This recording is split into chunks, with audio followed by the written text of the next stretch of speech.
প্রথমে আমি জ্যাম্পে ওপেন করে নিলাম। জ্যাম্পে যখন আমি মাইস্কেল স্টার্ট করব তখন দেখা যাচ্ছে মাইস্কেলটা হচ্ছে শাটডাউন হয়ে যাচ্ছে আনএক্সপেক্টেডভাবে।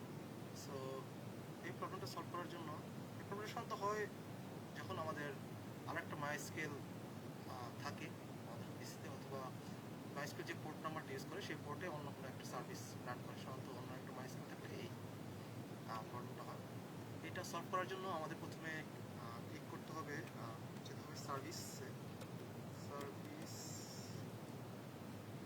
সার্ভিসে যাওয়ার পর মাইস্কেল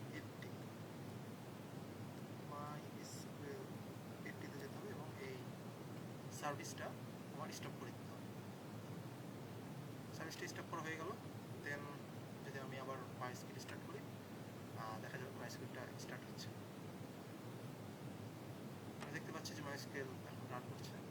সো এভাবে আমরা চাইলে মাইস্কেলের প্রবলেমটা সলভ করতে পারি। ধন্যবাদ সবাইকে।